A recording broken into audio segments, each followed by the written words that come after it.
What's up, guys? Welcome back to my channel. My name is Joannis or Joe Hatagwa. I'm a Sierra Leonean American living here in Accra, Ghana. And if you want to know how $5.4 billion of investment money was spent and where it went last year in 2022 on the continent of Africa, then this is the video for you.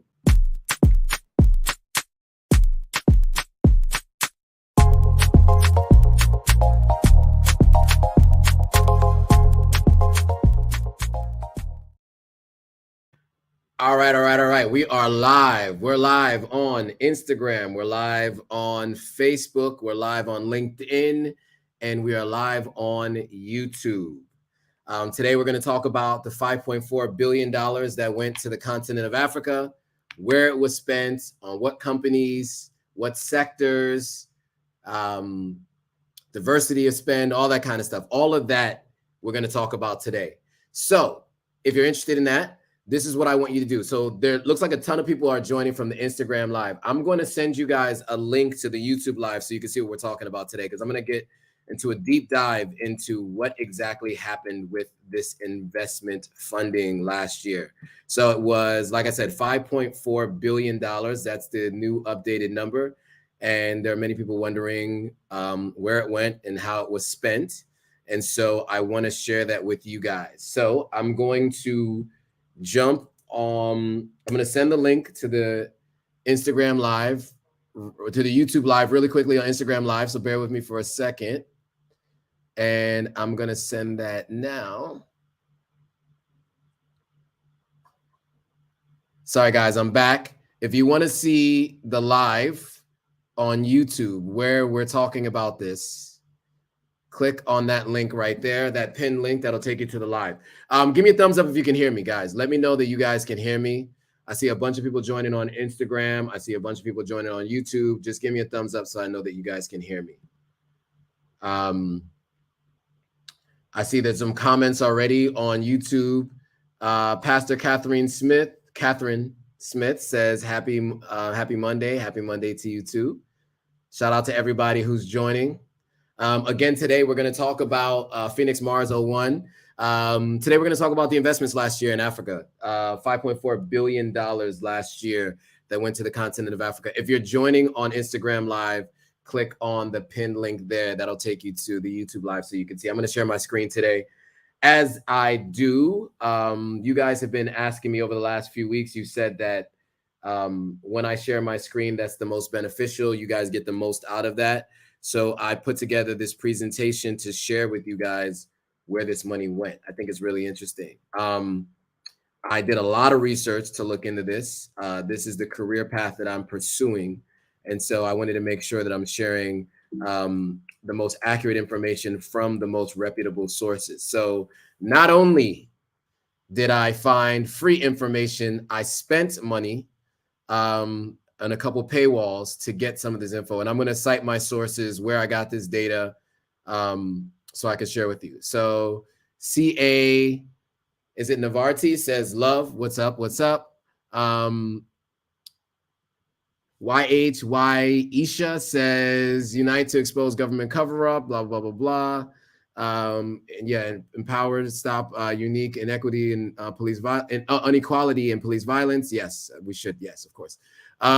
Seems like the wrong live to add that, but shout out to you. And yeah, shout out to everybody who's joining the live. But if you're joining on Instagram Live, click on the pinned link so you can go to YouTube, so you can watch the YouTube. All right, so Phoenix Indigo moved over from Insta. Miss Shonda's here. What's up, Miss Shonda? Hey, thumbs up. You can hear me. iTuber said, I would guess most went to fintech types of startups. Yes, you're right about that. We'll talk about that a little bit. 5 billion sounds like a lot, but it's not much, honestly. Hopefully the figure continues to grow in 2023. We'll see. iTuber says, Fambo Kushe. I would guess 50% or more went to Nigeria, probably 30% to South Africa, 15% to Kenya, and a few sprinkles to the rest of the continent. You are somewhat right. Alayam is with us, says shalom. Yes. What is this? Shalom family? What's up? Sorry, I don't know what that means, but hello to you too. I presume that is a greeting. So again, if you guys are joining from Instagram and you want to see where $5.4 billion in funding went on the continent of Africa, definitely click on the link there. It'll take you to the YouTube live. So as we get people moving over to the YouTube live, let me do a little bit of an explanation and some background on me. Most of you on YouTube obviously know who I am because you follow my YouTube channel, and it's really all about me. The Instagram page does have different posts sprinkled in there, stuff from the diaspora, stuff from the continent of Africa, and then I do some, reels and some other content like my lives once a week. And so really what the Instagram page is about is my is bringing the diaspora and the continent together. And my YouTube channel is about my move to Ghana. I live in Ghana full time, which is where I am currently right now. And I'm also building a house in Sierra Leone. I travel a ton for work. Last year, I was in a bunch of different cities: LA, Atlanta, New York, DC. That's just in the States. Then I was in Nice, Cannes, London, Cologne. Those are cities in Europe. I can't think of anywhere else I was. And then I was a couple places on the continent of Africa. I went to Lagos, Freetown, and I was in Accra last year. So I traveled a lot last year. I plan to travel more on the continent this year than last year. And the channel is really all about my move. What has that experience been like? So I share everything from what my dating has been like here, what work has been like, just kind of how the transition has been moving from the West to West Africa and the good, the bad, and the ugly. So that's really what I talk about. So for those of you who are new, that is who I am and what I'm about. I am Sierra Leonean American. If I haven't mentioned that, I'm a dual citizen. So I have citizenship in Sierra Leone and in the United States. And I did have residency in Ghana, and we are re-upping that residency shortly. All right, so Phoenix Indigo said they moved over. I wish the link on Instagram was live so we could just jump here, but I follow you on both. Yeah, so the only issue is the third-party service that I use to go live does not integrate with Instagram. I guess because of the format that Instagram works with, vertical video versus horizontal video. I don't know, maybe that's the reason, but it just doesn't integrate seamlessly. So I go live on a separate device on my phone, which is why you won't be able to see what I present on my screen. Okay, so what I'll do is I will pull up my screen. My driver is calling me right now, which I cannot answer that right now. I wonder what he's calling about. He'll leave me a message. Okay, cool. All right, so let me take a second here and share my screen and we'll get started. For those of you who are joining on Instagram, you can still stay on Instagram if you want. You just won't be able to see what's on my screen. So you'll be able to hear as I go through everything. But a lot of what I'm talking about here is illustrated on a PowerPoint. I'm big on PowerPoints. That is how I've made my career doing PowerPoints. So it's just easier for me to share there. But happy to continue to have the conversation on Instagram if you want to join from Instagram. But if you have the ability to jump over YouTube, I would definitely recommend it. It's just easier to see what I'm talking about. I'm just reviewing the slides just to make sure I have everything captured properly, because there are some details that were missed when I went back and looked at this, when I was going through some of the, I used 3 different sources, and in those 3 sources, there were some differences in numbers. And so I had to track across the different ones, corroborate stories, and do my best to try to share what I could. All right, cool.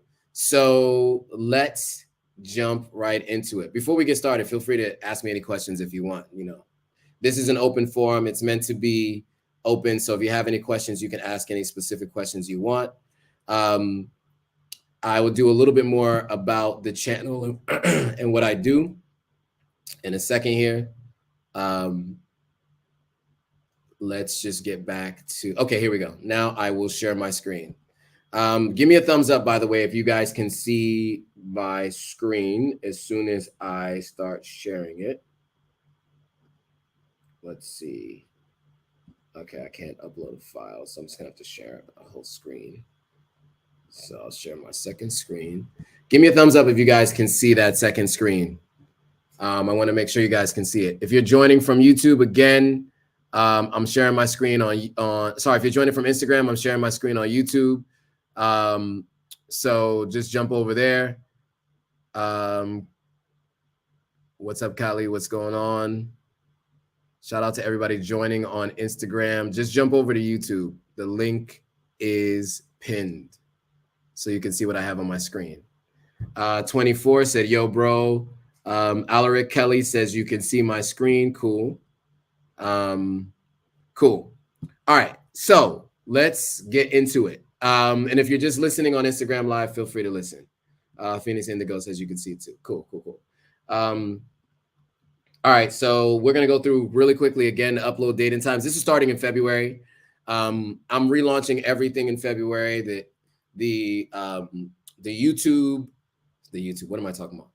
The e-commerce site I'm launching in February. I'm relaunching that in February, and I'm launching the 3 videos per week again, starting in February. So February is Black History Month. It just seems only fitting. That was the month of 2019 that I started the Instagram page and the e-commerce store. So it makes sense to relaunch it that month.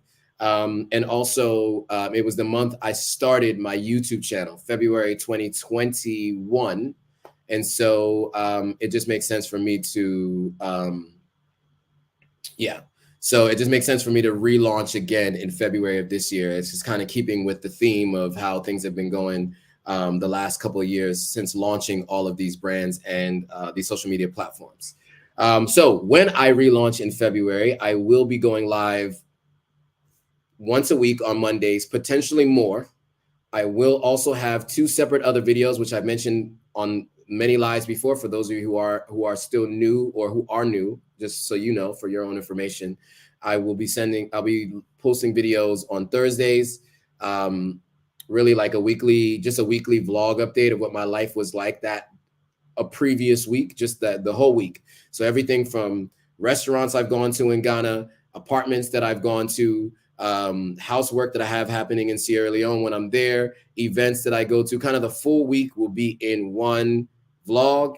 And then on Sundays, that's where I do deeper dives into specific things. Like I've been to a chimpanzee sanctuary, I've been to museums, I've been to slave castles, I've done interviews with people who've moved to the continent, I've done interviews with CEOs, I've gone on tours of Airbnbs and real estate and other properties. So all of that stuff goes on those Sunday, that Sunday content. So that's what the week looks like. And then I also have YouTube shorts that I do daily, where they are just pieces of longer form pieces of content. So if you just want like snackable content that's less than a minute, then that also gets posted every single day. My social media manager in Sierra Leone does that. All right, cool.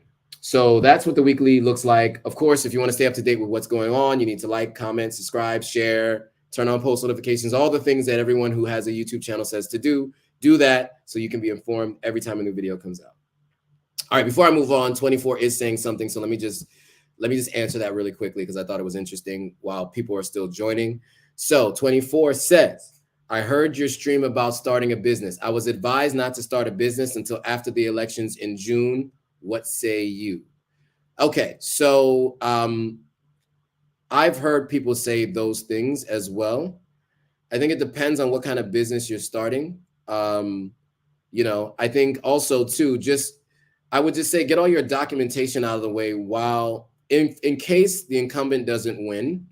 You just want to have all your documentation done. You don't want to be stuck in the process of doing something when a government change is over, right? So I think that's why people are saying that, because it's just difficult to get things done when there's in the middle of something else. So, if you're there right now, I would say start your business and get it going. There's no better time to start a business than right now, right?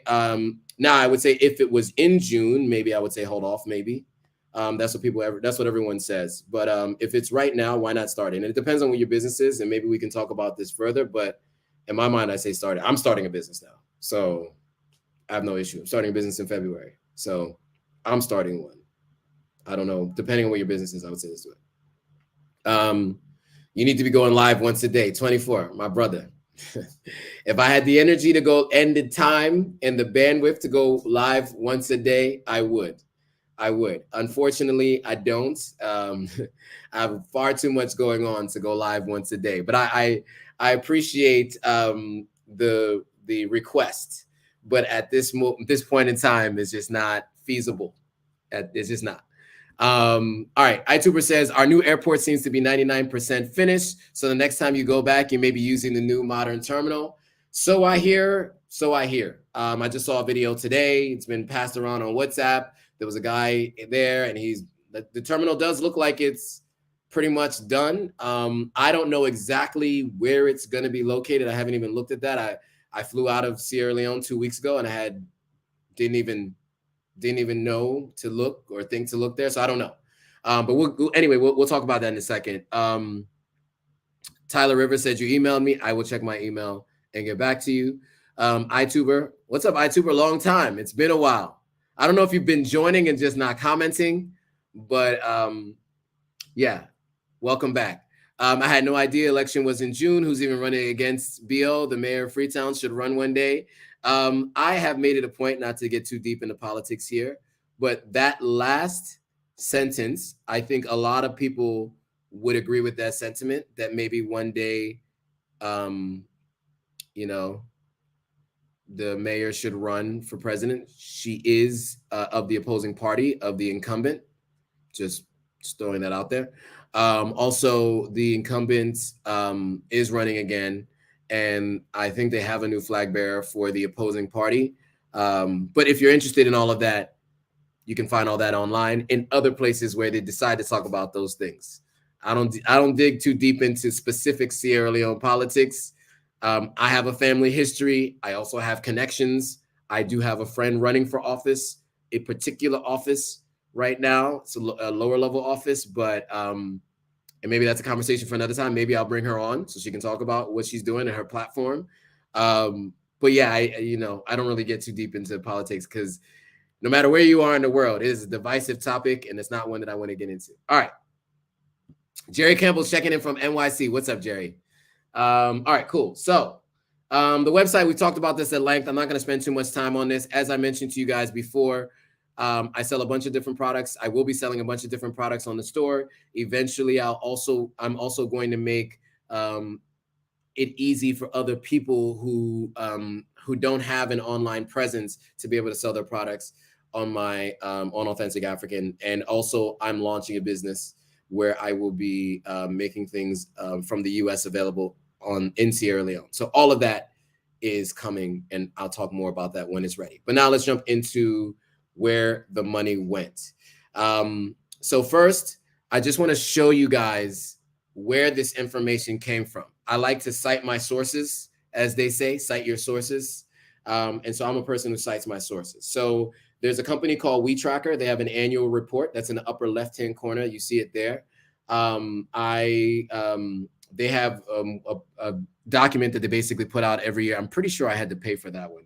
I'm not really sure, but I'm pretty sure I did. And it's a PDF. I downloaded it and I pulled some data from there. There is also a Substack. Substack is a company that makes newsletters, something that you can pay for. Like you can decide to pay a subscription to someone's newsletter. And so there's one called Africa, the Big Deal. That Substack is actually really good. I will say it was tough to corroborate the data from this with the WeTracker, with the Africa Investment Report. I do have to say that was challenging to cross-reference all the data and the different numbers. But at the end of the day, they did a really good job of like pulling it into different like bite-sized pieces. And they do different articles basically or newsletters about each and this one in particular was 5 uneven slices, right? The 5 of the 6 core regions in Africa and what the investment dollars look like. And then also TechCrunch is a site that I love to look at as it pertains to news in tech and investment. So I did that. They also have Crunchbase, where you can see how much a company has raised and who they've raised it from. So I like TechCrunch. And then in the upper right-hand corner, you see Bloomberg, another site that I've referenced previously here. And then lastly, the Africa Investment Report 2022 from Britta Bridges. I use them for a number of different things in the past, and they're really spot on. That one is something I definitely paid for. So I paid over $200 and researched for over 20 hours to pull this data together. So I'm going to try to get through all of this. Ask your questions along the way. If you have questions, I'll do my best to answer them. In some cases, I just screenshot something that's on the report and put it up here. Other cases, I repurposed it, found other ways to make it make sense. And so there's a little bit of everything, but I cite my sources at the bottom of each page. And then obviously I have this page here to cite all my sources. So these are the 5 main sources in which I was able to compile this data. So with that, let's jump right into it. I'm just checking Instagram to see if there's any questions, comments from the folks. Again, if you're joining from Instagram, I'm going over where the $5.4 billion went last year in funding to African tech startups. So if you want to follow along on my presentation, you can just click on the pin link there and it'll take you right to the YouTube. All right. So let's get into it. So Africa versus the world. We're going to look at Africa versus the world first. So as a continent, Africa, how did Africa as a continent do in terms of raising money versus the rest of the world? I think this is an important comparison because to, I think it was iTuber's earlier point, he talked about the amount of investments that went into Africa, but I think he was speaking relatively to the rest of the world. He had some thoughts, and so we'll go over that. This image here just depicts the size of Africa versus some of the major countries that you're familiar with. And how on a normal map, it actually looks a fraction of the size that it actually is. I just like that picture, so I decided to use that as the Africa versus the rest of the world. Anyway, all right, so raising capital. I think this is really helpful to see. This really puts things into perspective. There is a good story for Africa, but as you can see, as a continent, it lags behind countries in terms of investment. So Africa is the only continent or major region, however you want to describe it, because LATAM is not a continent, right? It's Latin America. It is an entire region consisting of maybe 2 continents, right? Yeah, North and South America, part of North America and South America. And so United States is actually 1 country, not a continent. Obviously, Asia and Europe are continents, but they kind of did a mix of all. All right, so to be clear, what you see in yellow was fundraising from the first quarter to the third quarter of 2022. And what you see in blue is what was the first quarter to the third quarter of 2021. So they're comparison year over year. So up until that point, and this is the latest data I have, the USA was 74%. Asia was 67%, Europe was 87%, LATAM raised 39% versus the previous year, and Africa is the only region, let's say, that went up in investments, and it was up 127% to that point year over year. So and to end the year, still, as I've looked at other data, Africa is the only continent or region that is described here that actually increased in funding year over year. All right. This guy keeps calling me. I don't know why, but I'll call him back after.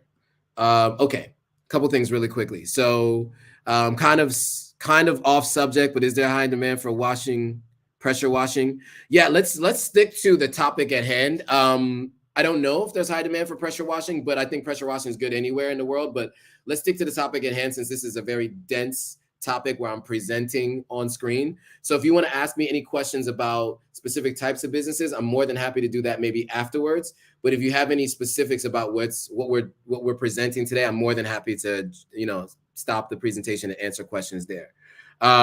Leslie Jones from Los Angeles. If you guys haven't seen my live with Leslie or the interview she did of me from when I was in LA end of last year, definitely go check that out after you watch this live. But what's up, Leslie? Leslie's doing big things. She's buying and building in Ghana, and for whatever reason, the third-party app doesn't translate really well with emojis, but there's a hand waving basically emoji. So what's up, Leslie? iTuber says Rich Anzi Leslie and see. Everybody knows Leslie. Answer the phone. Might be an emergency. It's not an emergency. I know it's not an emergency. In Salon d'Electro call multiple times, over and over again. I've learned my lesson. It's not an emergency. Not anything that would be in dire need that I can do anything between now and an hour from now. Leslie says, "What's up, fan? Hi." She's saying hi to iTuber. Okay, here's a relevant question. Tyler Rivers says, "Are tech startups or any startups the U.S. are funding in Africa actually getting these funds though?" Yes, they are. The funds are going directly to the companies. Absolutely, yes. That they are raising funds. I know someone who just raised another 27 million. I think he raised 20 million last year. And he's, the company's called Carry First, based in South Africa. He actually went to my boarding school. We grew up at the same boarding school. He happens to be Sierra Leonean. But yeah, the funding is going directly to the companies for sure. Yes, absolutely.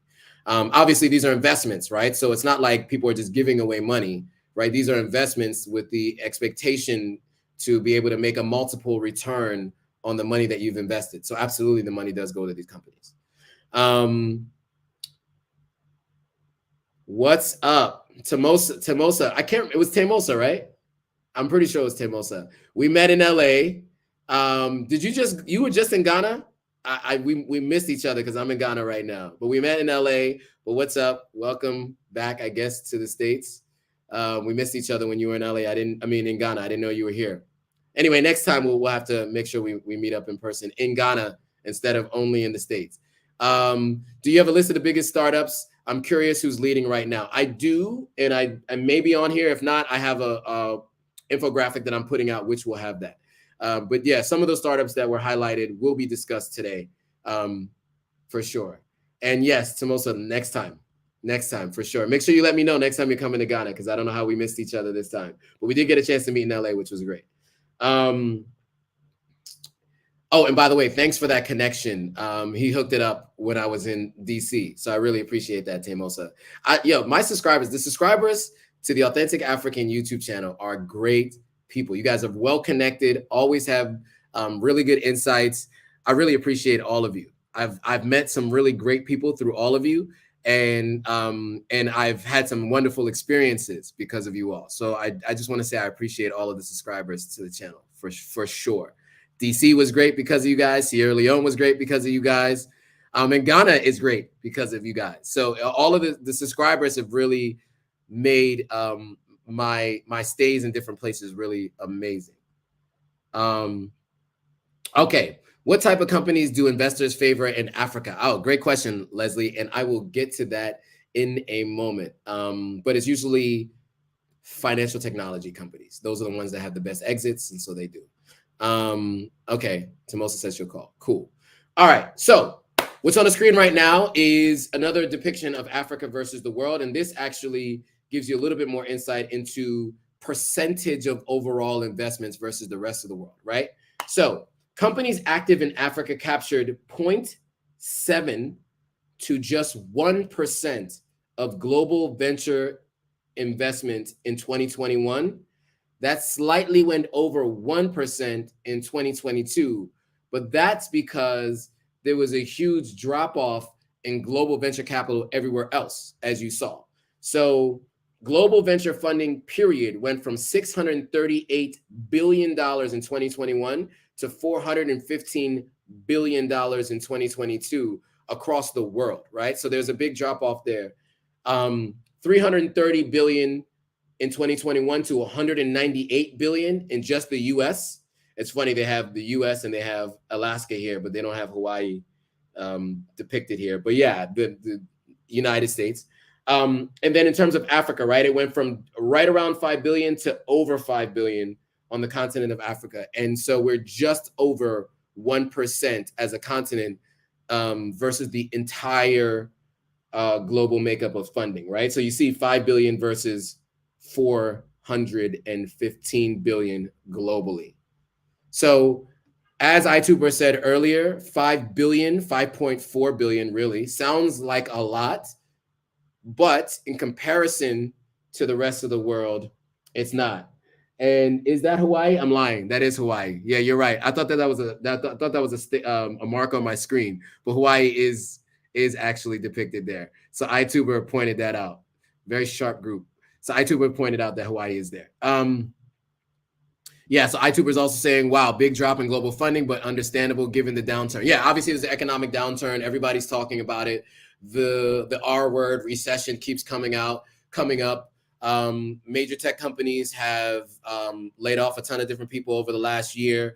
Microsoft is the next one up that's going to be laying off, I think, 10,000 employees. So yes, all of that has been why people have been hesitant to invest globally, and Africa is the only place that saw an increase in investment, which is great, right? Because you can see that means that Africa, no matter what, people are still bullish on, is it bullish? Anyway, people are expecting to see Africa continue to grow. Tamosa said, I'd like to know which U.S. companies are investing in large-scale infrastructure projects in Africa, Ghana specifically. That's not something that is called out in this presentation, but maybe that's something we can do separately as like investments in other sectors outside of tech. This is mostly tech startups, but there are other kinds of investments, right? There's lots of oil and gas and other kinds of infrastructure investments that are happening. So that's definitely something we can talk about for sure on a future live. Okay, so we'll do an overview of where the money went overall, like just the kind of high level. So let's just talk about it from like a high level perspective. So like I said, I use Britta Bridges and The Big Deal, and of course a few other places, and they all agree that around 5 billion was invested. Some undisclosed, some disclosed. I don't know how they find it, but they find it. So these aren't all public knowledge, but they found through talking to different companies who's raised money. Not everybody is public with the money they've raised, especially from what I've seen in, I want to call out any specific regions. I don't want to offend anyone, but specific regions and countries tend to not disclose investments as freely. And so some of these guys have done investigative journalism to figure that out. A slight percentage increase in figures reported in 2021, obviously, despite the global pullback in VC funding, which we just talked about.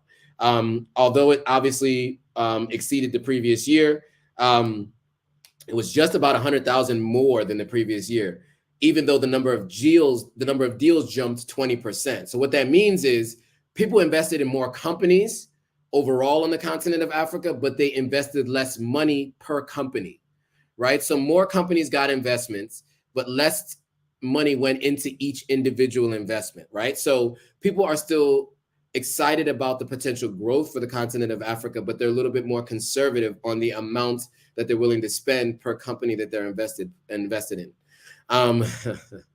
Leslie says, offend, please. Well, I'm just saying, like, okay, so from what I've seen, some of the North African countries, the number of disclosed versus undisclosed, that difference in that number seems quite large. And I think, I'm not going to speculate as to why. And then, of course, our friends in Nigeria, there's also a bit of a discrepancy between the disclosed versus undisclosed. So I don't know why that is. I'm not going to speculate. I just know when I call out specific countries or regions, some people tend to feel offended by that. So I didn't want to make any assumptions by making those statements. Okay, so good question. Good response here from iTuber to Mosa's question. That's more like FDI.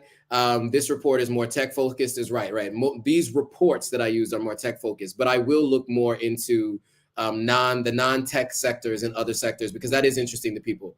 Oil and gas, telecom, infrastructure. Telecom I think is kind of included in some ways here, but not in the same way that maybe in terms of infrastructure development you might see. Okay, so here's some other numbers. 5.4 billion, as I mentioned, including additional undisclosed deals, 975 plus announced deals. There's only 790 announced deals in 2021. 144 companies announced their first $1 million investment. So 144 companies saw an investment round of over $1 million, which is incredible. A little over a third of all funding was captured by financial technology. So to iTuber's initial guest, 1/3 or 33% of the funding went to financial technology companies. And then just another note here, 4.7% of total funding, total funding went to all female co-founded teams. That's about 3% if you include deals that were over 100 million. So if you include deals under 100 million, it's 4.7%. But those mega deals featured women co-founded teams less. So then it becomes about 3% if you look at the overall investment landscape, including the $100 million plus deals that were made last year. All right, so here's the regional distribution. Africa is split into 5 major regions. Yes, that is 5. So you have Northern Africa, you have Western Africa, you have Central, you have Eastern, and you have Southern. Okay, so Northern Africa saw a 62% increase. West Africa, I like to say West Africa, decrease in 12%. Southern Africa, 44% decrease. Eastern Africa doubled, and Central Africa doubled their investment. 8 countries saw at least one $100 million deal. 17 countries saw at least one $10 million deal, and 28 countries saw at least one $100,000 deal. And for context, there are about 56 countries on the continent of Africa. Some are recognized, some are not, depending on who you talk to globally, what reports you're looking at. But there are about 56 countries on the continent of Africa. And so 28 of those countries saw at least one deal that saw $100,000, which is encouraging. In terms of the percentages, these might be slightly off a little bit, but just know that 75% of all the funding went to the big 4 markets. So 4 countries ate up 75% of the total funding. Again, these numbers came from different sources that I had to pull together, so it may not actually equal exactly 25% if you look at the numbers here. But Kenya got 24% or so. South Africa got about 10%. Egypt got about 18%, and Nigeria got about 25%, more like 26%. So these percentages are a bit off, but just know that that's where it went to. So to iTuber, you were making some guesses earlier in terms of figuring out which countries got the most investment. As you can see, Nigeria and Kenya, as you guessed, did get the most. All right, a couple of quick comments that I want to put up on the screen. And okay, let me actually go through this last one too. So there's like this tier 2 group of companies or countries that are up and coming in terms of what they'll call like up and coming or tier 2 or the groups that are don't have the number of investments, but they have the amount in terms of dollars. And so you have Ghana, 152 million, Algeria, 151, Morocco don't have that number, but they were on the list of upcoming players. Tunisia, 112 million, Senegal, 99 million, Uganda, 45 million, and Tanzania, depending on who you are and where you're from, 42 million. So these countries also are kind of on the, what do they call this? You know, when you make a list and you have that group, honorable mentions, right? The honorable mentions or up and coming players. So let's quickly jump into some comments before I move on to the next slide. So Tyler says, do you think it's too late to get into the tech startup game in Africa? It's never too late. The best time to get started in anything is today, because you can't go back and get started before. And the longer you wait, the worse off you are. So yes, today is the best time. It's never too late. Now is the time. iTuber says, my takeaway already is that these companies need more money. It's capital intensive to grow, but it seems investors don't truly believe in Africa yet and are just putting their toes in for now. Yes, maybe so. I think also too, I think a big part of it, you know, just to be fair to the companies who are investing, yes, they obviously are still figuring it out, but the number of companies that are investing from the US on the continent of Africa are growing year over year. They do invest more in the States because they invest in people who look like them. They tend to invest in people who look like them. But also, you have to think about the markets in which these companies are dealing in, right? So I'm a person who's worked my entire career in advertising. And also as a YouTube content creator, I know that advertisers, the same advertisers, okay, here's an example. I have seen Red Bull as an advertiser spend $25 million over a period of time on different campaigns in the US. That same company I was dealing with when I was in Ghana did not want to spend $1,000 in a month in Ghana. And so that's how advertisers think. They're thinking about the market, and they're thinking about internet penetration. They're thinking about the GDP or the potential income earning potential of those people in that country or in that region. So how many customers you can potentially have in that region? How much revenue are you going to generate?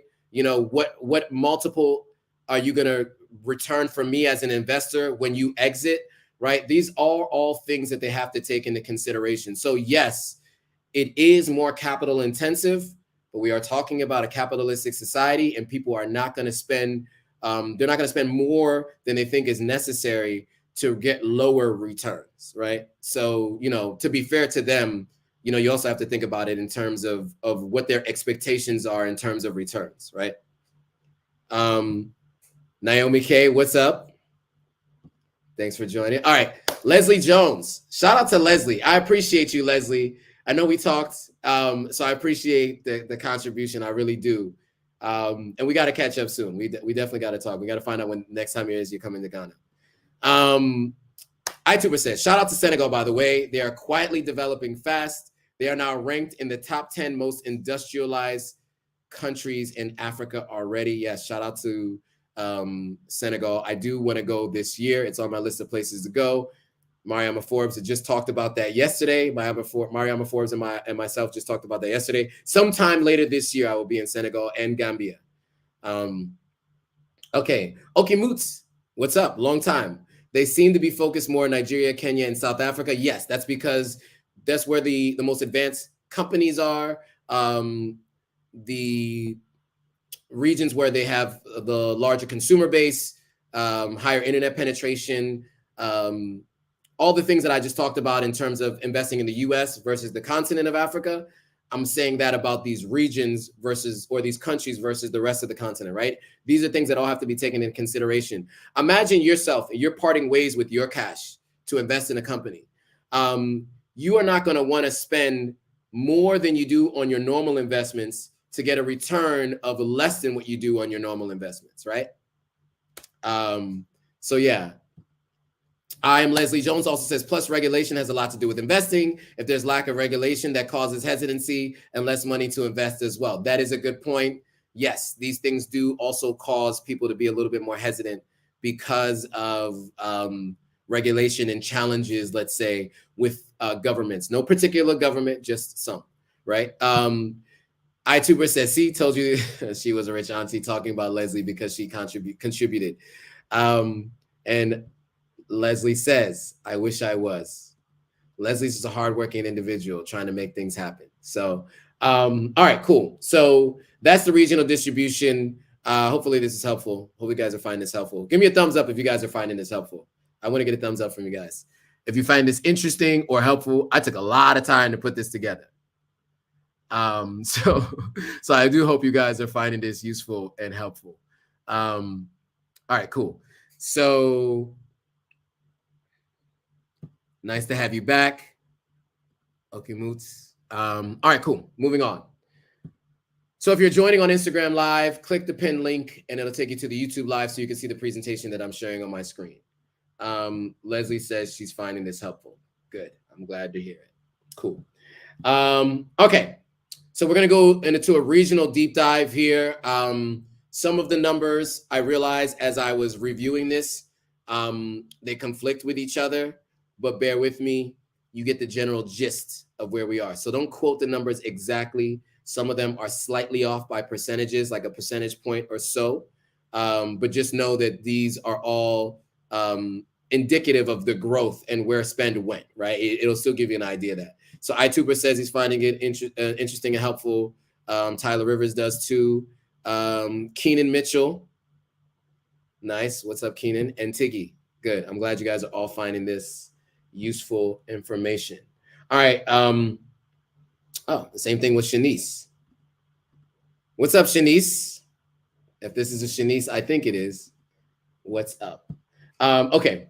So Western Africa, an investment review. So on the continent, West Africa is where I stay. I was about to do never mind, leave that alone.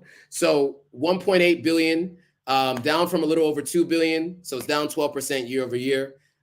Small decrease, 12% from 2 billion 2021 to 1.8 billion in 2022. Still in the lead in terms of regions. West Africa is in the lead because Nigeria by itself could be like a whole region in terms of how much investment it got. And we'll get to that number in a second. There was some pretty strong performance in other regions. And so that's why you can see it not be far and away the biggest region overall. So Shanice is saying first time joining. Yes, okay, it is the Shanice that I know. Great content. Thank you. I appreciate it. Shout out to you. We have to catch up soon. Okay, iTuber says, I hope some of these companies get publicly listed on African stock markets so the wealth can be shared with Africans, but I guess they'd end up on the New York Stock Exchanges, if anything. That is a good point. Yes, so there are stock markets all around the world, and companies can decide to list anywhere. In order to get the most investment, generally you list on NASDAQ or the New York Stock Exchange. Some people do foreign exchanges, like there's some in Asia, there's some in Europe, but to get the highest amount of money and the most investments globally, usually you do list on the New York Stock Exchange for sure. To Lori says, you're finding this interesting and useful. Thank you. And Jerry Campbell said, very useful. Is this chart inclusive of private equity as well? It is private equity, it is debt financing, and it is venture capital funding as well. All of those go into some version of these different graphs. Different reports had different data in them, but it is overall the presentation in general covers all of that. So yes, debt financing, venture-backed companies, private equity, incubators and accelerators, all of that is included in this. All right, so to talk about Nigeria, because this is the African giant, as they say. So we're going to start with Nigeria. We're going to start with West Africa, and we're going to start with Nigeria, right? So 1.08 billion in funding went to 139 companies based in Nigeria. Now, that's up from 131 companies in 2021. And like I said, even though the number of investments and dollars went up and the number of companies that got invested in went up, the number of dollar amounts per investment was down. So it's down 32% in terms of funding value, meaning each company got less money, even though more companies got money in 2022 versus 2021. In terms of West Africa as a whole, Nigeria is responsible for 68% of the funding that happened in West Africa as a whole. So now that number may not jive with the 1.8 billion and the 1.08, and that's what I mean by these are being gotten from different resources. But just know the lion's share of funding, of course, in West Africa went to Nigeria. So I hope that makes sense for you all. In terms of Ghana, so people used to ask me, like, why are you thinking about moving to Nigeria, right?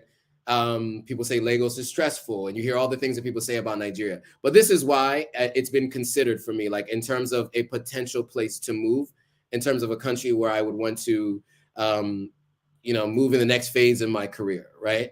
I mean, the numbers speak for itself, right? I mean, everything I'm mentioning here, even if it's gone down, it's still over $1 billion or close to $1 billion in funding that went to one country out of the 5.4 that went to the entire continent, right? For context, the country in which I currently live in got 152 million versus 1.08 billion, and that's to 24 companies instead of 139 companies, right? So you get the idea of the difference in the size of investments that went to Nigeria versus Ghana. In spite of that number seeming so low versus Nigeria, it still grew 443% in terms of the value of investments that went. And here's some of the companies. So one is a pharma company. I don't know what Float does. I don't know what Dash does. I do know what Fido does. Fido is like a loan company. They give loans and stuff, if I'm not mistaken, because I did work with Fido as an advertiser. Correct me if I'm wrong, Alice, because I know you work at Fido. I know she watches some of these lives. And then ZPay, which is a Dash and ZPay, if I'm not mistaken, I think and Float are all fintech. Actually, all four of the last ones are fintech. So Float, Dash, Fido, and ZPay are all fintech. There are just different versions of fintech. I think one is peer-to-peer lending, one is micro lending, and I don't know the other two. And then pharma is pharma, right? Pharmaceuticals. So this is, as far as I understand, M-Pharma is pharmaceuticals, I think. So this is what the investments profile looks like for Ghana in 2022. So remember, to compare the two, right? 1.08, 139 companies, 152 million, 24 companies. Okay, got it. Cool. Now let's move to Northern Africa. 1.1 billion across Northern Africa, up 62% year over year. And here's some of the countries in that region. You can see them all here. They most of them speak Arabic. A lot of them speak French. Most of them are Muslim majority countries. And a lot of them have a more similar feel to the Middle East than if you feel like you're on the continent of Africa. I've only been to one country in this region, Egypt, and they are going to be the country I highlight in the next slide. But Northern Africa is one of the clear winners. Obviously, they're up 62% year over year. 700 million last year to over 1.1 billion this year across the region. And from 15% of the overall revenue overall funding raised as a region versus the other regions is up to 23% last year. So this was the winner of last year in terms of funding. North Africa really got a ton of funding last year. And we'll talk about Egypt. So Egypt got 722 million by itself, 114 companies based there, and it grew 40% year over year in value per company.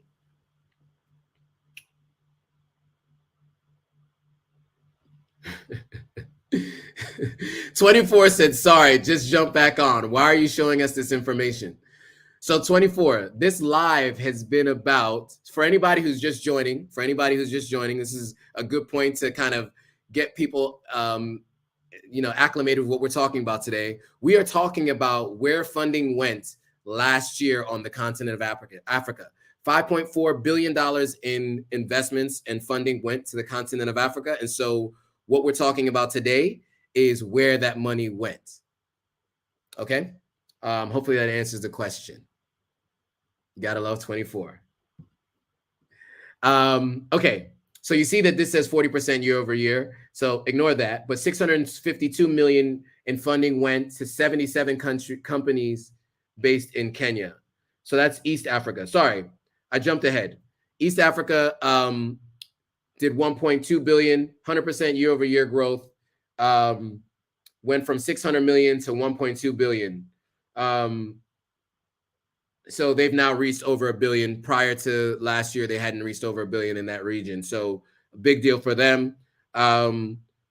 Went from 12% of the share across the continent to 26% of the share of spend or funding across all the different major regions. So definitely grew a ton, 13 percentage points, from 12% to 26%. All right, so the country spotlight is Kenya in this particular region. As I mentioned, 652 million to 77 companies, sorry. 24 said, thank you for the explanation. You're welcome. Kwame is saying, hi, hope you're well and everyone is good as well. All is well. Hope you are well. Thanks for checking. If you're joining the Instagram live, just jump over to the YouTube live, that link that is pinned there. We're talking about $5.4 billion that was invested on the continent of Africa in 2022 and where it went and to who it went to. All right, cool. Anne-Marie Harding had a great question. How much did Sierra Leone get? I will do a separate live specific to Sierra Leone. In all of these reports that I went through, Sierra Leone did not come up because they didn't want to go through 56 different countries.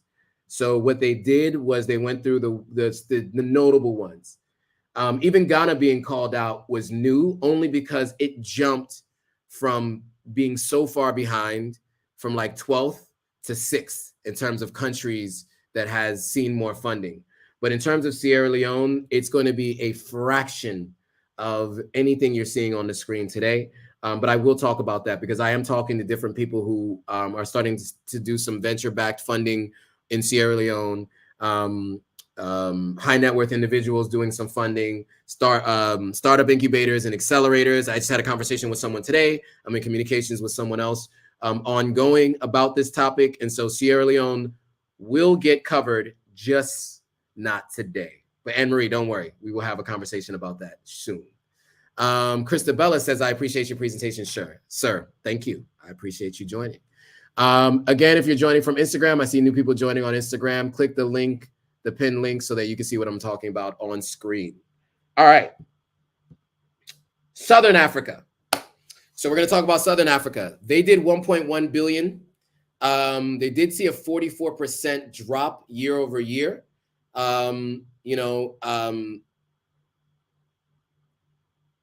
Sorry, that should be 600 million, not 1.1 billion. So that's my bad. So they actually saw 600 million down from 1.1 billion, which is a huge drop, 11 percentage points in terms of their percentage of the overall pie. And that happened to be because of South Africa, which also has a typo here because they lost money. South Africa lost money. So again, some of these percentages are going to be off. Ignore that. They did 428 million, 64 companies, but they still are responsible for 92% of the funding in the region because the region only consists of 6 countries. And you can see what countries are here. So most of that goes to South Africa, of course. Okay, now Central Africa. Because it is a region, they didn't call out any specific countries or companies in particular. It does constitute for 1% of the overall share of funding that came into the continent of Africa in terms of the regions. Did have 100% year over year growth because it basically was at 25 million last year. It's up to 50 million this year. So shout out to Central Africa seeing an increase. Some of the countries you might be familiar with that are in Central Africa are, of course, Cameroon, which we interviewed someone who's working on a film about Cameroon and its independence.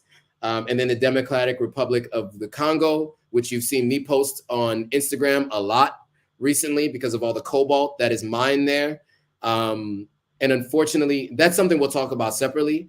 Has nothing to do with tech technically, but has everything to do with tech because your Tesla, your iPhone, your Samsung, pick a car, pick a device, pick anything that has a battery in it. Cobalt is being mined from the Congo. Much of it is being mined from the Congo in unethical ways. And so unfortunately, the Congo should probably be the richest or one of the richest countries on the continent of Africa. And unfortunately, it's not, and it's in constant war. Because of those natural resources and because the money's not being made in the country based on those natural resources. I don't want to spend too much time on that, but it's something that I have talked about on my Instagram page. It is something I will do a deeper dive in with someone who's an expert in the Congo because I do want to explain and share that story with you all. I mean, we talk mostly about West Africa, but Congo is definitely going through some things right now, and I think it's really important for you guys to know what is happening there. So that's something we'll talk about later. But in terms of this particular presentation, 50 million went to tech startup investments all of last year in Central Africa. Okay, moving on. So now we're going to get into the investors who invested on the continent. But first, I need to hydrate. All right, cool. All right, so this is like a long list of companies all here, and we'll talk about it. We'll do a deeper dive into some of the companies here in a second. So on the far left, let's start on the left. Number one, 1,000+ unique investors invested last year in the continent of Africa. Okay, there was also 1,000+ $100,000 deals that happened on the continent of Africa last year. And then lastly, $1.3 billion in value was raised for new funds that are focused on the continent of Africa. So people are out there raising money from high net worth individuals and putting these funds together to focus that fund on the continent of Africa. And in last year, those funds, wherever they're located, and we'll talk about some of them where they're located, they built funds equivalent to $1.3 billion across all of them, focused specifically on the continent of Africa. So you can expect that this year you'll see another large investment year. Whether it'll grow year over year, that's yet to be seen, but we definitely know more investment dollars are coming to the continent of Africa. Okay. All right. Okimut says, I learned stuff here today. Good. I'm glad. That is the goal of this platform, is to teach and to share knowledge. Okay. So most active VC firms. So one of the questions was asked as to like who was spending money. You probably don't recognize any of these because these aren't the top venture capital firms or funds in Silicon Valley that people really know about, right? Those Andreessen Horowitz, Google, all those big funds, but there are funds that are spending money. So Launch Africa, 22 investments, Plug and Play, Future Africa, and a few more, right? And you can see all the way down to 6 investments, but these are the ones that were the most active in terms of deals on the continent. Some people just made 1 investment, some made 2. These folks made anywhere from 6 to 22 investments. So I thought I would share that with you guys, just the kind of a highlight of who some of these guys are. Now, some examples of the overseas mega deals by investors. So there was a comment earlier about how much is invested in companies. So Flutterwave got $250 million from Tiger Global. Wasoko got $125 million. Fair Money got $42 million. And I think this is Bank, got $40 million from Tiger Global. FTX, whew, yikes. I don't know if it's the FTX or maybe it's another FTX, but Chipper got $150. Mara and Valor got 23 and 50 million respectively. Visa gave money to InterSwitch and Jumo, 200 and 120 million respectively. And SoftBank, which invested in WeWork and a bunch of other companies in the States, invested in Andela. Andela is kind of a company that helps get engineers up to speed and ready to work in the world, based in Nigeria. And then OPay is another fintech firm, I think is based in Nigeria as well, got 400 million. Andela got 200 million. So yeah, so these are some of the overseas investors that invested on the continent of Africa: Visa, SoftBank, FTX, and Tiger Global. And here are the companies they invested in. So now here's a little bit more of a deeper dive into the numbers. So in 2022, 3% of all the disclosed deals made up for 48% of the total volume of funding, right? So what that means is there's a 3% of the total number of deals. So like, let's say 10 deals, whatever that number is, made up for 48% of the revenue that went, or the funding that went to all the companies that got funding, right? And you can see that here, the 48%, right? And then here's where the companies that did the funding are located. Now, what's interesting is we talked a lot in the past about who's investing on the continent: China, the United States, Europe, and where are they investing? And so, as you can see here, the UK and the US are here. Well, actually, the US is the most prevalent here. So they're represented 1, 2, 3, 4, 5 times. Australia got one, Saudi Arabia, and then you also have, you guys are gonna have to tell me where BH is, because I'm not really sure where that is.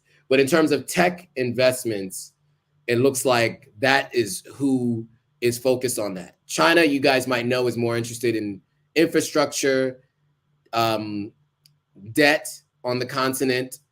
So like solar infrastructure, roads, bridges, things where the items themselves technically tend to generate revenue. So for instance, in Sierra Leone, right, there's a highway that you can take to go from Freetown to Bo.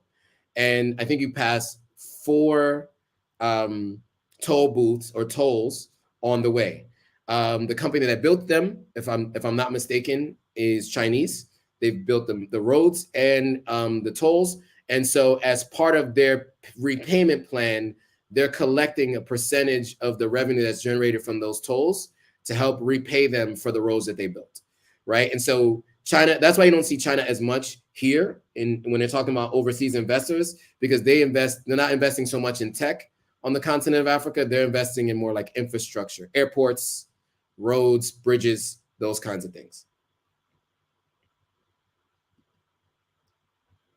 So here's some of the funds that raised money. So remember, I talked about $1.3 billion in total raised in terms of funds that were done, that are focused on the continent of Africa. Some of these funds look like this. So I think it's Norskin, 200 million, Amethyst, 121 million, Cathay, 112 million, Algebra Ventures, 100 million, Africa Invest, 75 million. You see, they've all raised close to 100 million, or at least half of that. And that all in total, these include, and these as well as others, equaled 1.3 billion raised last year. And these were the ones that were launched last year. Okay, so gender diversity. I think it's interesting to talk about this. This is something that Britter Intelligence decided to call out, and I thought it might be interesting to do it. So in terms of the deal value, so the amount of money given, if you are mixed in terms of male, female, or other, in terms of the founders, 9.7%. Unidentified, 0.1%. All female led, 4.7%, as I mentioned before. All male led, 85.4% went to all male led companies. In terms of the number of deals, 11.7% went to all female led boards. Now, you can see the disparity between the deal value of 4.7% and the number of deals at 11%. That means that although people were investing in all female led companies, they were investing less money in them than they were investing in other companies. Does that make sense to you guys? When you're looking at these two graphs, right? You see 4.7% in terms of deal value, so the amount that's given, versus the total number of deals, which is 11.4%. So there's a disparity there, less than half of than the percentages, right? And then in terms of everything else, they're pretty much the same, right? So the value, in fact, the value is disproportionate all male in terms of the deal value to the number of deals, right? So just something to think about. I just thought I'd call it out. That's all I'm going to do there. Moving on. This tells you year over year since 2015 the total number of deals and where it went. So this can kind of give you another look at the percentages, right? And so there was a time where female-led investments in 2018 and 2019 really suffered in terms of the amount of investment dollars that they got. And then obviously that's been growing year over year, 2020, 2021, and 2022. So this just gives you another look at how the gender diversity went. Here's some companies that WeTracker thought should be paid attention to. A bunch here, won't get into what each one does, but just wanted to call them out. And then in terms of the top funding round, so Flutterwave got 250 million, which I mentioned on a previous slide, and then we can go all the way down, right? All the way down to 75 million. This is how much they raised as a company the entire year. So which is not bad, 75 million, but Flutterwave, which is a fintech company, raised $250 million in funding.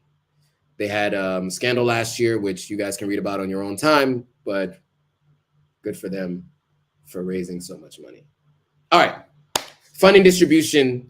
The 25 largest deals captured over 50% of the investments raised.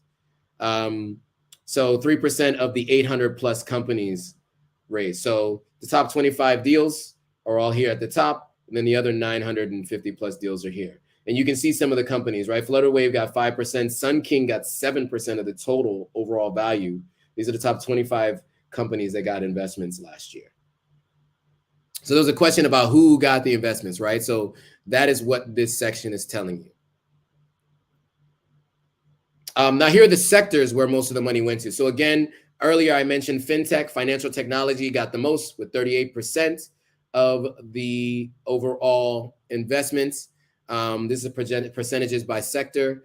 As you can see, clean tech was next, logistics. Okay, so the business that I'm starting is a logistics company, right? Getting things from one place to the next, or moving things from one place to another, right? The logistics. So it's a challenge here on the continent because we don't have a lot of the infrastructure that you might see in other parts of the world. So getting things from one place to another does require a lot of effort, and so there are many companies moving into that space. So anyway, that's what that means.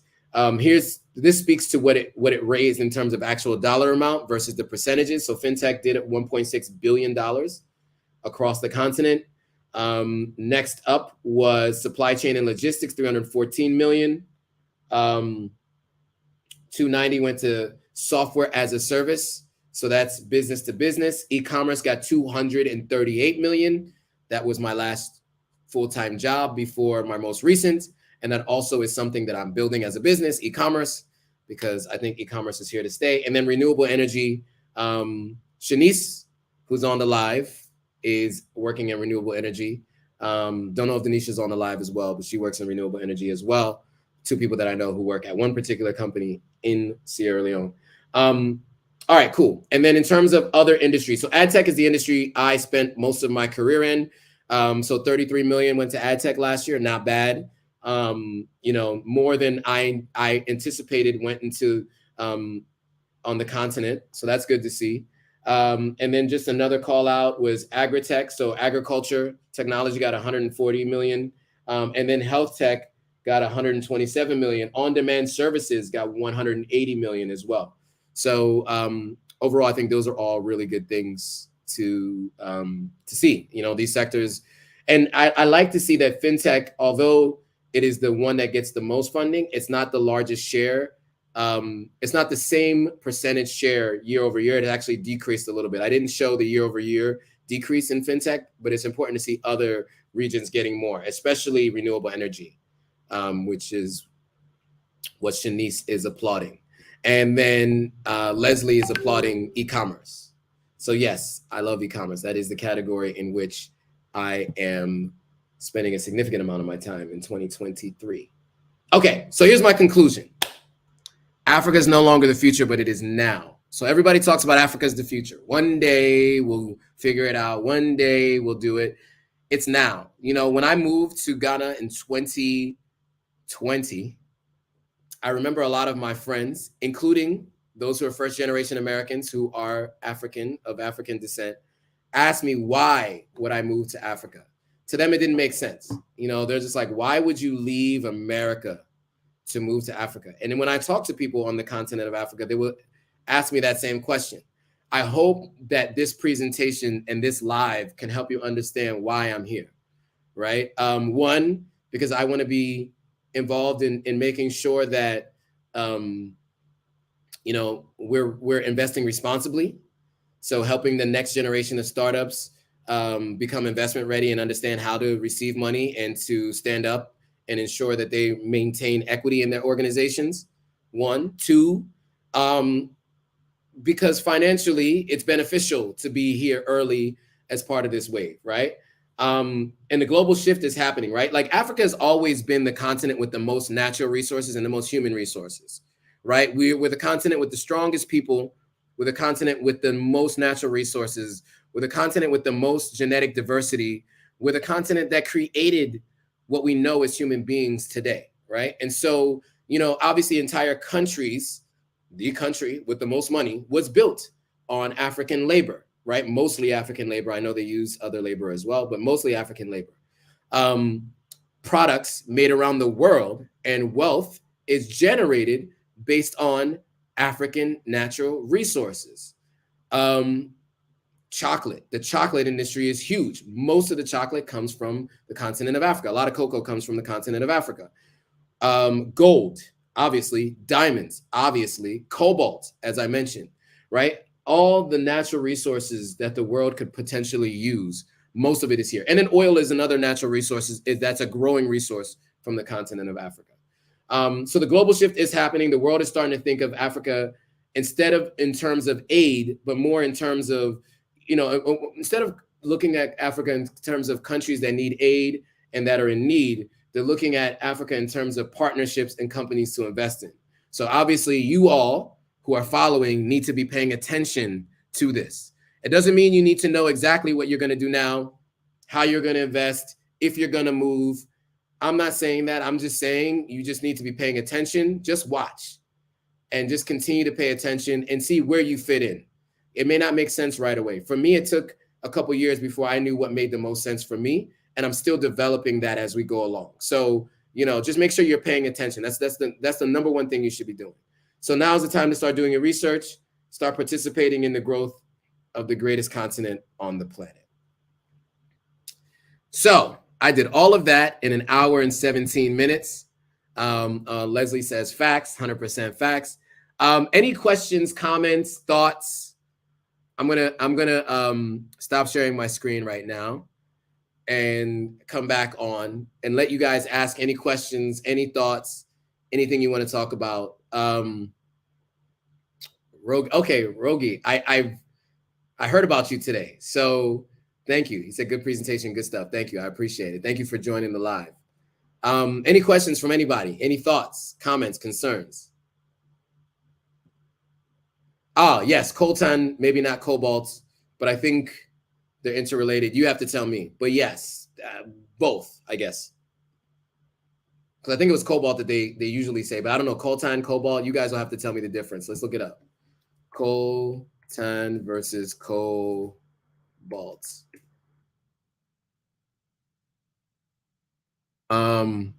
What's the difference? There's actually a question asked. Commercial name is a crude arsenic used. Okay. Cobalt is a chemical element. Okay.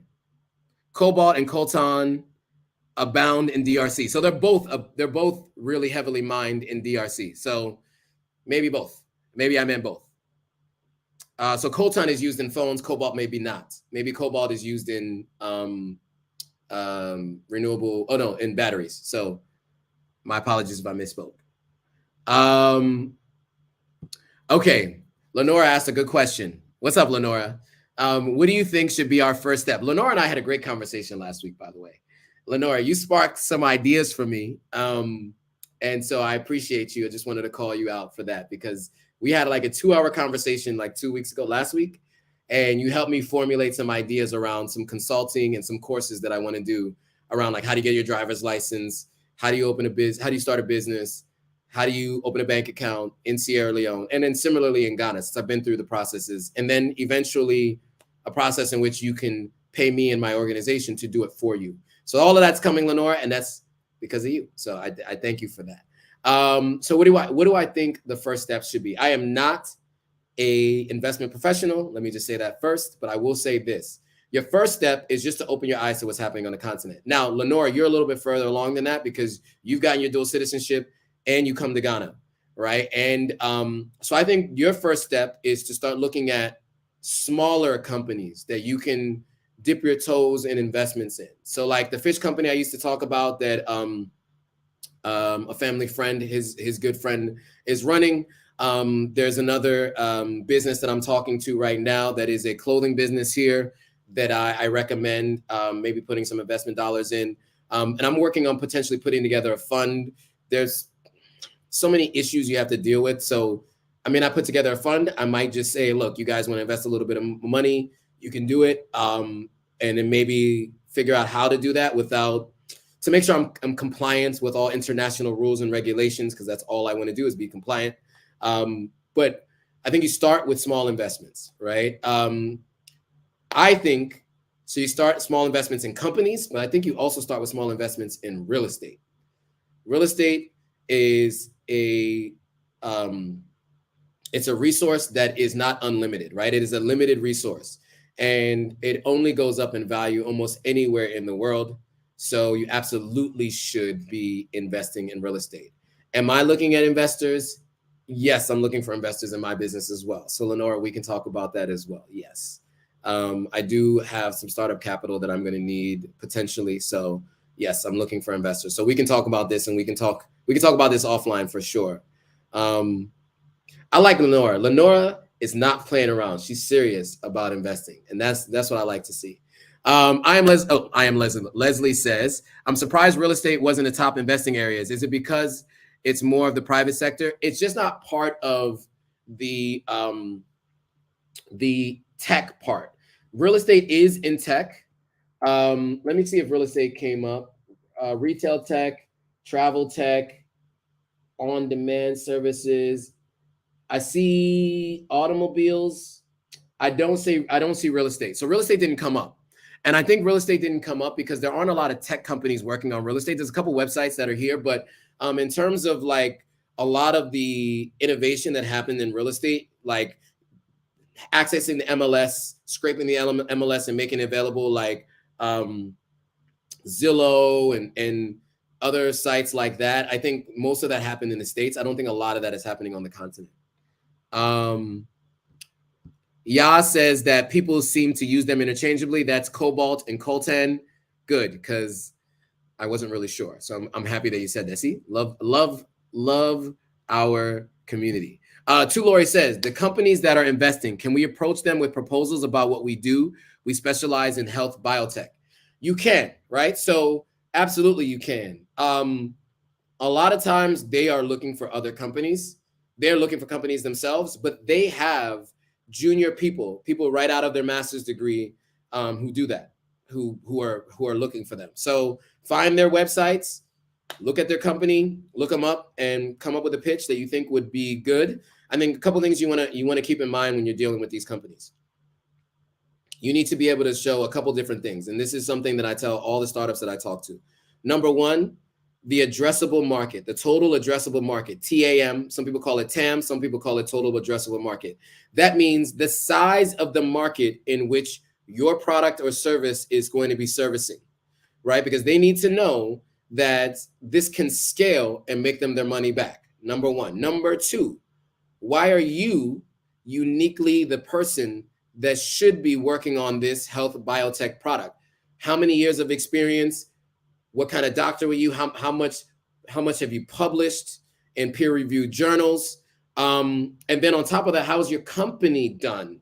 Now, when it comes to health biotech, what peer-review studies have you done, right? That's going to be really important, right? How many customers do you currently have? What are your customers saying? What's also important, believe it or not, is your online profile, right? When people search for you, what do they find about you? These are all going to be really important. Also, what are you going to do with the money? How much money do you want to raise? And what are you going to do with the money that you're raising? And I'm just going off the top of my head, just from what I know. But how much money are you going to raise, and what are you going to do with that money? Exactly where is that money going to go? So those are some of the most important things. I might have missed a thing or two, but anybody who's looking to raise money from a venture capital firm, these are going to be all really important things you need to keep in mind. I'm sure somebody is going to mention it in the comments, and I'll throw that out there as another important thing to know. But just off the top of my head, these are things that are going to be really important for you to know. Okay, Tiggy said, this information is so informative, bro. Thank you. I'm glad it was. Thanks for sharing. I'll be sure to share your channel with my connects. I have several friends who, like myself, are working on community development in Sierra Leone. I love that. Yes, thank you. And yeah, please do share. I'm in a bunch of WhatsApp groups. I try not to spam the groups with my lives and my videos, because I hate when people spam groups that I'm in with them. But I know that when people find this helpful, they'll share it themselves. It's better if you share it than I share it, right? Shanice says, good research, well presented. 100% agree that Africa is the place to be ahead. Absolutely. Shanice also says, the saddest reality is we are not all on a level playing field here. Sierra Leone is far behind, but there are some companies proving you can invest in a high risk country. And she happens to work for a renewable energy company there. So yes, I agree 100%. Shanice actually lived in the UK and moved back to Sierra Leone. And Shanice, I want to interview you. So we are going to get an interview at some point in time. We're going to do some content together because she's also working on a YouTube channel. So Shanice and I are going to get some content done together. And Lenora too. That reminds me, Lenora, also, you and I have to do an interview at some point. We're going to get that done. I know you were a little hesitant, but we got to make that happen. Speaking of, Lenora and I talked about this the other day too. She said real estate is a nightmare in Ghana. We'll talk about that a little bit more separately. I've done some lives on real estate and who you can talk to if you want to. Lenora says maybe not so much in Sierra Leone. Leslie Jones says, Lenora, I know too well. Leslie is also building in Ghana. So yes, to Lori gave a thumbs up. Shanice is asking, have you ever pitched and secured funding professionally or personally? Great question. And I like to answer that question. So yes, I have pitched, and yes, I have secured funding. Maybe I should have mentioned that at the beginning. So I have been involved in a startup. So back in 2012, my sister and I, my younger sister, she got a tax return, and I had a tax return and some cash and we combined a little bit of that, a little bit of hers, majority of mine, and we invested in a friends and family round of a startup called Peeps Out. Peeps Out was live streaming video at bars and restaurants, so you can see what it was like there before you go. And the tagline was "Know before you go." Incredible idea, a little bit before its time. The founders, unfortunately, politically are on opposite ends of the spectrum, so that created some challenges. It was a very trying time in the country with a new president at the time.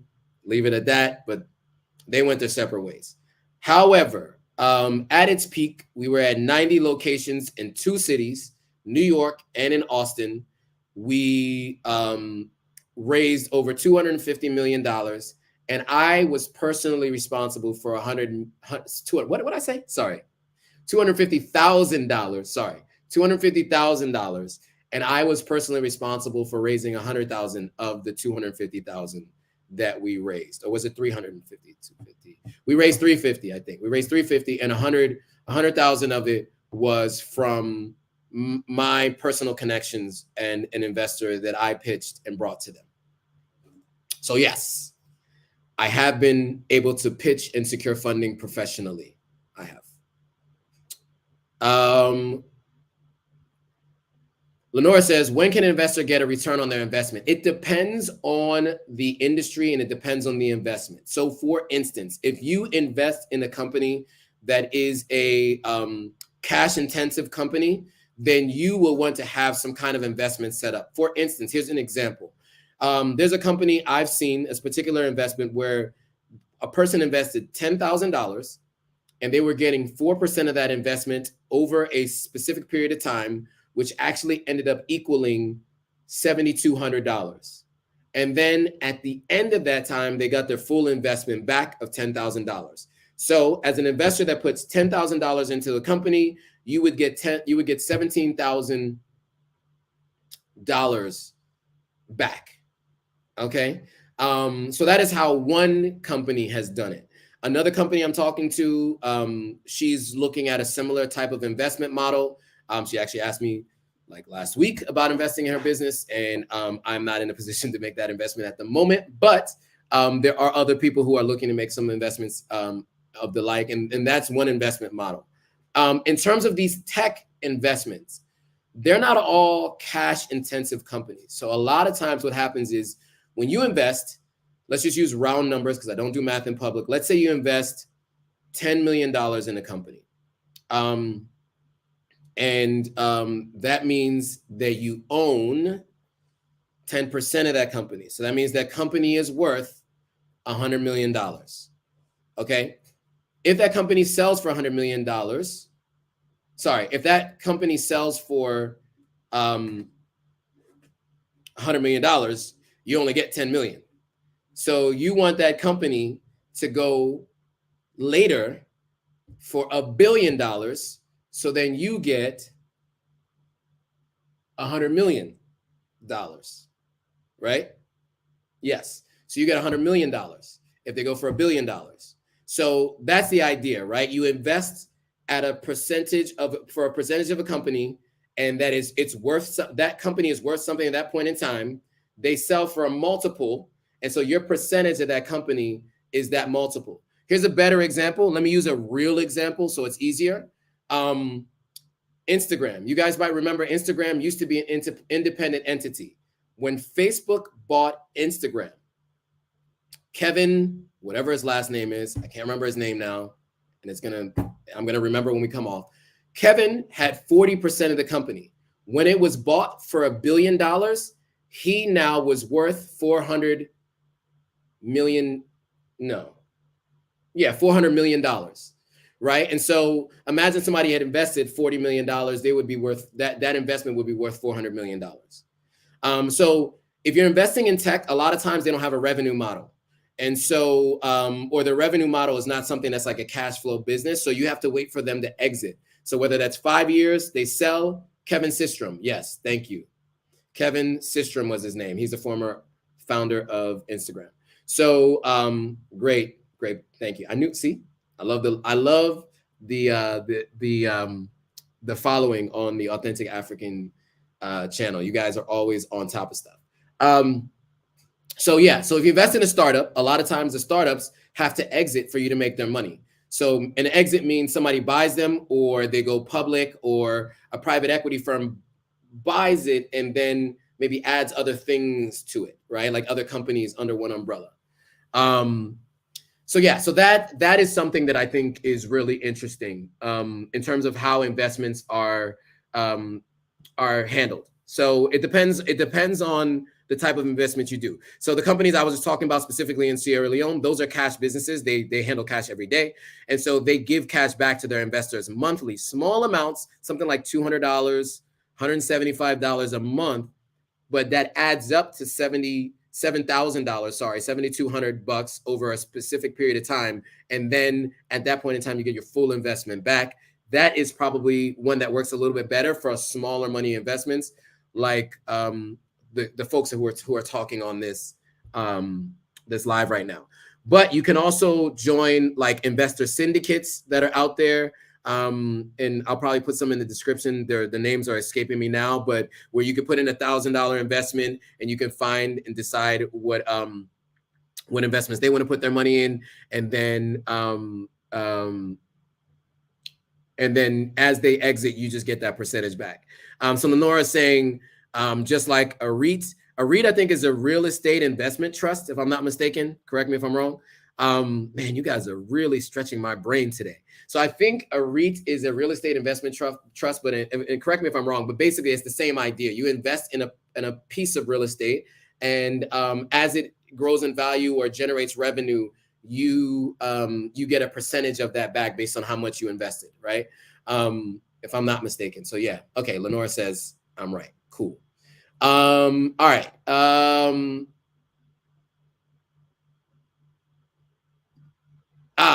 Shanice says, yes, interview and channel coming. This is back to me saying that Shanice has to get that channel up. You know, I'm a big advocate for people getting on YouTube and building a YouTube community, and because then you get to engage with people like this, you know, and you guys don't realize how much energy this gives me. I started my day kind of a crazy conversation this morning where I wasn't feeling the best about some things that have happened in New York, and so I like to end my day this way. Love your slides. Question of the 11 market sector. Questions of the 11 market sector. Okay. Can you rephrase that? I'm not sure I understand completely this question. Sometimes these comments go a bit over my head. So yeah, you're gonna have to, if you can rephrase that for me, please. Leslie says, come on, Flex, humble brag. Oh yeah, for the money that we raised. Yeah, sure. It wasn't that much. It was 100,000, but 100,000 is more than most people raise ever for any business. So yeah, I'll take it. Thank you. Leslie says, regarding your personal experience of raise of 100K, how did the investor feel when the company didn't succeed? Did you have credibility with that person? That's a great question. So that's a really good question. Yes, I did. Because, you know, when I had the conversation with this person, there were market conditions that we could not anticipate. And of course, when I came to them, I said, you know, based on the information I have today, and we actually invested, and the two of us actually came into the company as operators. So there were two founders that were running the business, and then the investor came in as a CFO, and I came in as the chief mobile officer. And we were in there to be on the inside to make sure that his investment was used properly. So he was pretty invested in it as well. But he and I have had this discussion on many occasions since, because the investment was done in 2015. I think it was done in 2015. And we're really good friends. You know, he's a high net worth individual, works in finance. And so he knew the risks of investing. And who could have foreseen the election of 2016, where two people who were great friends could become enemies? And we saw it all play out on Facebook. And so they know, well, I don't want to say they're enemies, maybe they're not enemies, but so he saw that as well. He saw it play out. I mean, and so, you know, he obviously didn't love the fact that he invested 100K, but he knew that it was a risk that he was taking. He could have made $1 billion on it, or he could have lost the whole 100K, and he lost 100K, unfortunately. So yeah, hope that answers your question, Leslie. That's the thing. Investments have risks. If you guys ever see a commercial for Robinhood or one of these investments, that you know that the fine print or the fast talk at the very end of it, investments have risk. Investments carry risk. You know, member of FDIC, blah, blah, blah, blah, blah. You know, so they always say that at the very end. It's true, right? These investments carry risk. So, you know, unfortunately, he lost $100,000 in that investment, but he also made, it was $100,000 lesson though, too. So, you know, he's grateful for the lesson because now he knows how to invest in companies and what kind of companies to invest in moving forward. And he's made other investments, other wise investments that have made him significant returns as well. So I think even though you learned a really horrible $100,000 lesson, man, that's a lot of money. He was also able to turn that into becoming a prolific investor moving forward, and he does really well now. Okay, Tulore says, how does the Biden administration $1 billion commitment factor into these investments? Has there been anything tangible happening, or is this in the planning / strategizing phase? So I think that investment will go into whatever people who are responsible for that funding says to put it. As of right now, it hasn't. I don't think it's been deployed as of yet, but we'll see that be deployed over a time period. But they have investors that work with them that are, and you know, that are experts in this area. I would imagine, considering the age of most people in government, they will likely go with offline tangible assets. So probably more into the renewable energy, maybe more into oil and gas, maybe more into those sectors. And maybe some of that will go into tech. But considering who signed who dealt with the commitment, he's almost 80 years old. Yeah, I don't know. I'll leave it at that. Of the 11 market sectors, which is the strongest among the investments in Africa? Oh, it was fintech, financial technology. Fintech by far, $1.65 billion went to fintech. In terms of the money raised. I think that's what you're asking, right? So fintech. Indeed, it did. I guess this is going back to the investments, and then experience tuition. Yes, 100K. That was 100K in tuition for sure. A learning lesson for sure. You're welcome. Okay, cool. Any other questions, comments, thoughts, concerns? You know, I got to move those bags from over there, by the way, too. I don't know if it's distracting to you all, but now that I have my full screen back, it's kind of distracting to me. So I'm going to have to move those bags and my little workout yoga mat on top of it. Yes. Christabella, I love it. Hit that thumbs up button. Make sure you guys hit that thumbs up button for sure. Any other questions, comments, concerns about anything? There was a question specifically about, it was earlier on, and I said I would answer it later. Okay. This was one of it. I think we answered this one. Okay, this one was one. Kind of off subject, but is there high demand for pressure washing in Ghana? So let me say this. Any building that's a little older than a couple years start to get like water stains on them because our rainy season is so heavy in West Africa. So I would recommend maybe not pressure washing, but figuring out how to fix that for aesthetics. That's one. Pressure washing could be interesting, but not a lot of roads are paved, right? So you use mostly pressure washing for like dirty paved roads, right? Like people's driveways. You know, I see a lot of people doing these businesses and these YouTube videos on how to start a pressure washing business.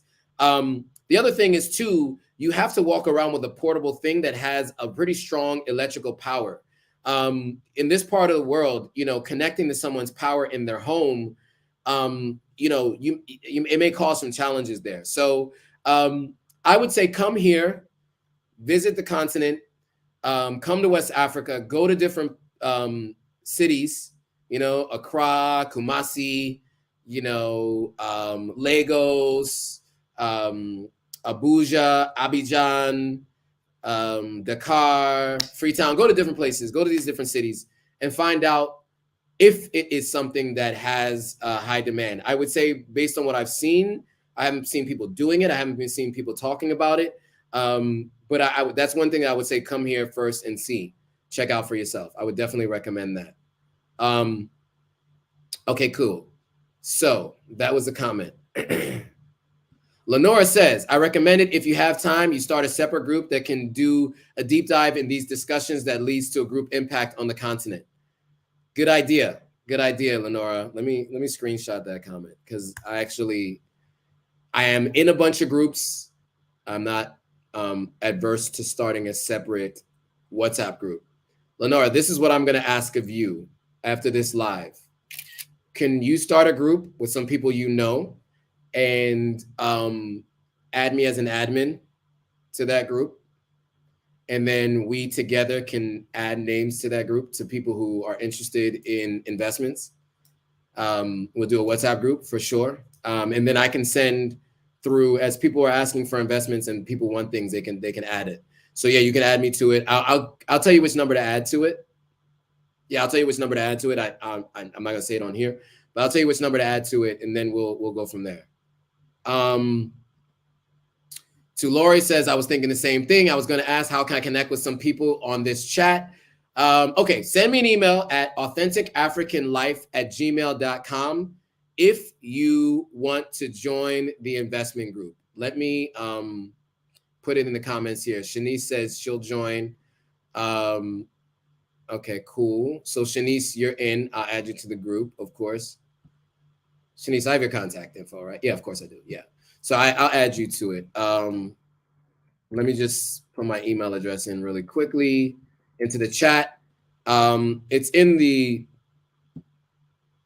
description as well, but just here, I'll send it out here. That's my email, authenticafricanlife@gmail.com. Just email me there if you want to join the group. iTuber said, wait, there's an investment group? We just decided that there is one. So yes, there is. And so send me an email. Everybody who wants to be in this investment group, send me an email to authenticafricanlife@gmail.com. I will ensure that you are in that group. And we'll decide what we're investing in and who we're investing in. So iTuber just asked, where are we investing? We'll figure that out as we go along. I have 2 companies right now that are looking for investments as we speak. And so I'll be happy to share them and the investment prospectus as well. Jerry Campbell said, this may be an offline conversation, but do you have legal contacts in Salone? And Joe, by the way, is spelled J-O-E. I know my name is not conventional. It's Joannis, but I do go by Joe, spelled J-O-E. And people always say, well, it's not Joseph, so why do you call it J-O-E? Joseph also doesn't have an E after the O. It's further along in the name. So for those of you who are thinking that, I've also thought about that. But yeah, Jerry, so just I do have legal contacts in Sierra Leone, a few, as a matter of fact. So just send me an email as a reminder. You got the email address. Send me an email as a reminder. I can make some introductions. I know some consultants. I know some specific actual lawyers. So more than happy. Shout out to a call from Kentucky randomly. I don't know how that happened. Tiggy says that's a great idea. It is a great idea. This is why I love the Authentic African subscriber base. You guys always have great ideas. iTuber says 10 people at 10,000 each makes a big difference. Yes, because of course that's $100,000. That's back to that number we talked about each. Oh, but you meant $1,000 each, which still actually makes a big difference because that is the amount that one person did request, $10,000. And so, yeah, I mean, but you can figure out how you want to spend it. I mean, obviously, this is something that would be open. We would discuss investments, how much each person owns of that investment, what the returns would be, all of that. That's the kind of thing. But I would obviously need someone to be a moderator to help in this discussion because, as you guys know, bandwidth is limited on my part. So, of course, I can bring the companies to you all because I'm speaking to them on a day-to-day basis. I can ensure that you guys are given all the details possible. We could set up conference calls and Zoom calls, etc., to talk to them. But in the end, you invest at your own risk.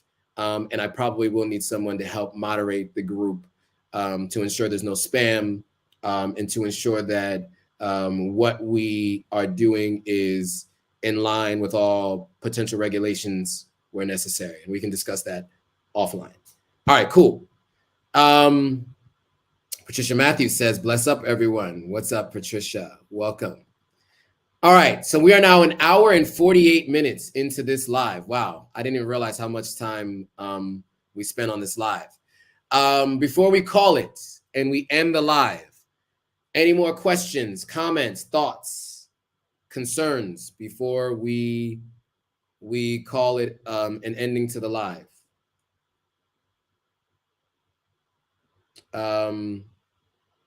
I'll give it another minute or two to give you guys the opportunity to ask any more questions you might have.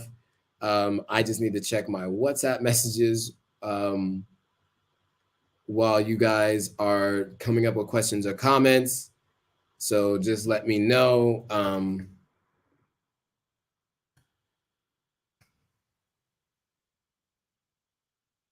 Okay, I see your message, Leslie. I'll get back to you.